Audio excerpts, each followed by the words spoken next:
Kalian mungkin jarang banget dengar nama PT Elang Mahkota Teknologi, atau yang biasa disingkat MTEK. Tapi percaya deh, di Indonesia perusahaan ini tuh raksasa banget, super berpengaruh. Dan sekarang ini mereka nyentuh hampir semua aspek kehidupan digital kita semua. Oke, biar kebayang segede apa perubahannya, coba lihat ini deh. Awalnya, di tahun 1983, MTech itu cuma sebuah toko komputer biasa. Sekarang, mereka udah jadi titan ekosistem digital. Dari jualan komputer, jadi punya semuanya. Gila kan lompatannya? Jadi, gimana ceritanya sebuah penyedia layanan komputer bisa berevolusi jadi salah satu pemain teknologi terbesar di Asia Tenggara? Nah, di bagian ini kita bakal telusuri jejak perjalanan MTech selama 4 dekade dan kita lihat gimana strategi mereka buat berekspansi segila ini. Nah, ini nih peta perjalanannya. Dari sekadar urusan komputer, mereka banting setir di tahun 2002 masuk ke media dengan membeli SCTV. Nggak cukup, tahun 2011 Indosiar juga diakuisisi. Terus mulai 2015, mereka tancap gas abis-abisan ke dunia digital. Dan yang paling baru, mereka bahkan masuk ke bisnis pendukung penerbangan. Bener-bener gak ada matinya. Oke, sekarang kita bedah mesin utamanya. Dari mana sih kekuatan MTech ini datang? Jawabannya ada di dua hal. Dominasi mereka di media dan juga di dunia digital. Di zaman serba digital kayak sekarang, jangan salah loh, televisi itu masih kuat banget di Indonesia. Apalagi kalau kita lihat kondisi geografis dan internet yang belum rata. Nah, stasiun TV-nya MTech kayak SCTC dan Indosiar itu menguasai 40,4% penonton nasional. Ini pondasi audiens mereka yang masif banget. Tapi mereka nggak mau cuman jadi tukang siaran aja. Nah ini dia poin paling krusialnya. Mereka mengubah cara pandang mereka. MTech sekarang bukan lagi cuma perusahaan TV, tapi bisnis multimedia, konten, dan periklanan yang terintegrasi, nyambungin semuanya dari TV, streaming, sampai platform online. Dan kalau kita ngomongin strategi digital mereka, jagoannya ya ini, video. Platform streaming ini jadi nomor 1 di Indonesia, bahkan sekarang mulai merambah ke Malaysia. Kuncinya apa? Mereka bikin lebih dari 100 judul series original dan punya model bisnis yang pinter. Ada yang gratis dengan iklan, ada juga yang langganan. Jadi semua orang bisa nonton. Karena inti medianya udah kuat banget, MTech mulai merajut bisnis-bisnis lain yang nyentuh kehidupan kita sehari-hari. Tujuannya, ya buat membangun ekosistem yang saling melengkapi dan saling menguatkan. Langkah pertama, mereka masuk ke sektor kesehatan. Caranya dengan mengakuisisi jaringan rumah sakit IMC Healthcare atau SEM. Ini langkah strategis buat nyediain layanan kesehatan berkualitas buat masyarakat Indonesia.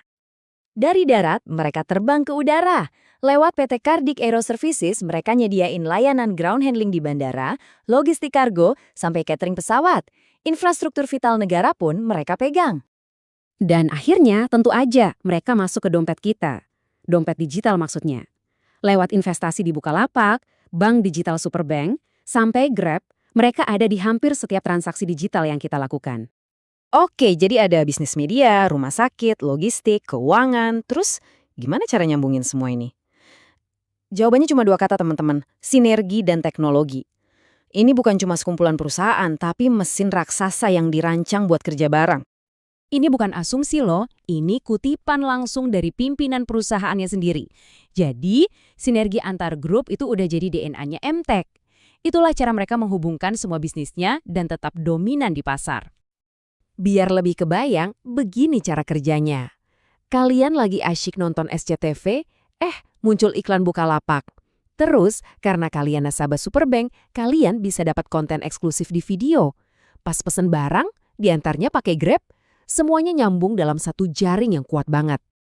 Nah, biar ekosistem ini makin pintar dan efisien, MTech sekarang lagi gencar-gencarnya mengadopsi generative AI di semua lini bisnisnya. Mereka nggak ngelihat AI sebagai ancaman, tapi justru sebagai peluang besar. AI ini dipakai di mana-mana. Di media, biar konten yang muncul pas sama selera kita. Di rumah sakit, buat bantu dokter mendiagnosis lebih akurat. Bahkan di internal perusahaan pun, AI dipakai buat bikin kerjaan jadi lebih cepat dan efisien. Keren kan? Oke, strategi udah, ekosistem udah, sekarang gimana hasilnya dalam bentuk uang?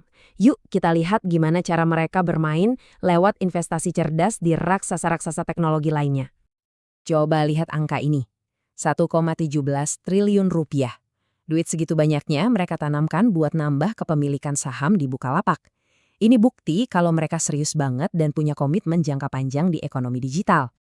Tapi kalau mau lihat contoh investasi mereka yang paling wow, ceritanya ada di Grab. Ini contoh sempurna dari visi investasi mereka yang jitu.